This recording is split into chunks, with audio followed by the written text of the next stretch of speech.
their credit, they are cooperating with the committee investigating the insurrection, including turning over what their lawyer is calling a treasure trove of documents. And joining me now are Dustin Stockton and Jennifer Lynn Lawrence, who both helped plan the January 6th rally on the ellipse, are cooperating with the committee investigating the insurrection. They are accompanied by Dustin's attorney, Josh Nass. It's great to have you both on. Let me just start with your experience of interfacing with the committee, and I understand there's probably ground rules over what you can and can't say in terms of what transpired, but if you could just take me through, Dustin, your experience yesterday. I believe you were sworn in and deposed, is that right? Well, I just watched your introduction, Chris, and that is exactly the kind of misinformation that drove us to put the tour together in the first place. What was misinformed? The way you characterize... No, I want to bring some... I think it's important to set the record straight. Sure. You said. The characterization that we were dangled a pardon by Paul Gosar in order to put these events together just simply doesn't match the facts. So, we've been willing to turn every single thing over. We started the tour before we ever heard from Gosar. Right. Congressman Gosar, who's been a dear friend of Jen and mine, would have done that for us anyway. Also, the two of us didn't need pardons. We haven't been charged with any crime. But Gosar... Not once. Let me just say... So the idea... No, and your characterization... that we were dangled, there was some kind of quid pro quo in order for us, that we were going to get a pardon, and that's what kind of motivated us to do it. What motivated us to do it personally is that those charges, everything that I have, everything that we put together, the indictment from the SDNY, every piece of evidence I had as one of only two founders and an original board member, was exculpatory. The charges in the indictment were trumped up. They were used to disrupt the political network that included the CEO of the winning 2016 campaign. Let me just and stop then you right the media there. comes out and parrots it.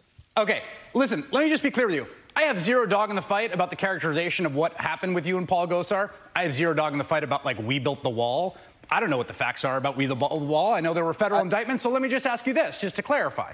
You had a phone conversation with Paul Gosar's chief of staff, right? Yeah, we did talk to Tom Van Fleen, yep. Yeah, and he said that Paul Gosar had been talking to the president specifically about pardons. Correct, yes. Okay, so in a conversation with you in which he's praising your work organizing the rallies, he also tells you that the congressman had a conversation with the president of the United States about pardons, correct? Yes, that did happen. Okay. Whether that's a dangle or not, people could judge. I don't care whether it's how you characterize it. I just want to be clear on the facts here. You talked to the chief of staff, and he said that Gosar had a conversation with the president about pardons. And we should also note, the president did follow through and pardon an individual involved with We Built the Wall, named Steve Bannon, who was facing federal indictment. Well, I think this is somewhere where we probably will be in a little more in agreement, Chris, which is... Of course, Trump pardons the one guy, like of the guys who were indicted, who has all the money and political connections to fight it. The triple amputee war hero, who wasn't a lawyer, wasn't a political operative, right? Brian Colfax, who started it.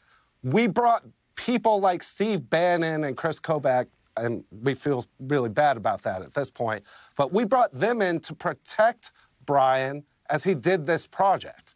And yet... The one person who still got the charge, it's not one, there's two other guys too, but Brian in particular got left out to dry. So Trump pardons the only guy that he thinks that he can get something back from. And that's kind of that's been the hardest thing for, I think, me and Jen to deal with at this point, which is there were several things, like we saw warning signs along the way with Trump, right? And frankly, we made some excuses for him and excuses for why, maybe Michael Cohen or Stephanie Winston Wilkoff or some of these other people that we knew and liked, right, had run into trouble with him. But for us, when he directed people to the Capitol at the 6th, what we revealed to the committee is that there was an internal conflict that was ongoing inside the organizer groups about what the program and what the day on January 6th should look like. And we kind of lost that battle. And we didn't realize we lost that battle until President Trump told people to walk down to the Capitol. And we had put several events in D.C. together before. We knew the kind of logistics it took to do that safely. The marshals, the security, the stage, the sound, all the things you have to do to be able to safely manage a crowd of that size. And we knew that wasn't in place. And we knew that the people that they had asked to lead that were not people who should ever be associated with something as solemn as the White House. And so for us, it was devastating. Like, it was very deflating, and it's one of those, like, snap-to-reality moments where you look back over all of the previous warning signs that you've ignored, and you have to challenge yourself on it. So I just want to get your thoughts on this, Jennifer, because I have not heard from you yet. I just want to note, when you talk about sort of Trump pardoning the one guy that he sort of got something out of, that the idea of, like, a pardon in exchange for maybe positive work there seems to be, like, not an implausible thing that was operating, at least in the mind of Donald Trump. So, like, we're not going to put that in the category of the ludicrous, right?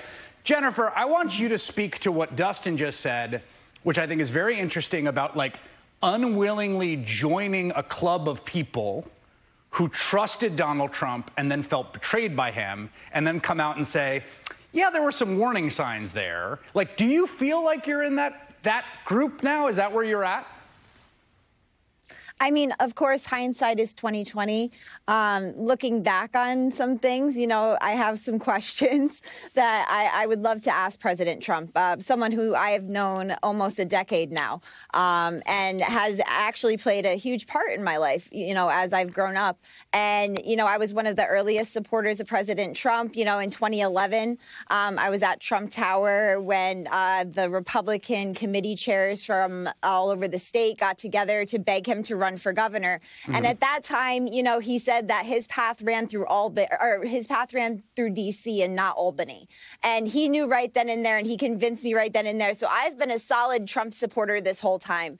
But following We Build the Wall, you know, the day after we were raided, and we are completely innocent in this, President Trump came out on his Twitter and started throwing us under the bus, saying we were showboating and, you know, going after the project. And I mean, when we raised that money, we did it in a very Trumpian way, a way, you know, that we hope that President Trump, you know, would approve of building on private land with private donors. And to see him come out and throw us under the bus, you know, it was very hurtful.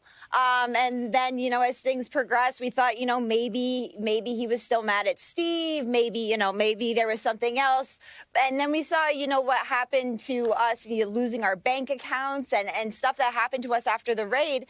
And then censorship on social media is playing a huge part. I mean, when we're talking about election interference or election fraud, I would say censorship plays a huge part in that. So I want to ask you about, let me follow up on something. I just want to say, Donald Trump calling you a showboat is like Michael Jordan calling you the greatest ever at basketball. Like, I kind of took it as a compliment. Okay, but you got that in. So let me just follow up. There's a key factual claim you're making here, which I just want to follow up on because I think it's key, and then I want to come back around to one more thing, and then I will let you guys go on with your evening. So the key factual claim here, which I think is fascinating, is essentially an internal debate that emerges among the organizers about what happens after the ellipse. And if you've ever organized something, you know that internal debates about things like this happen all the time. It's par for the course, right? A lot of cooks in the kitchen.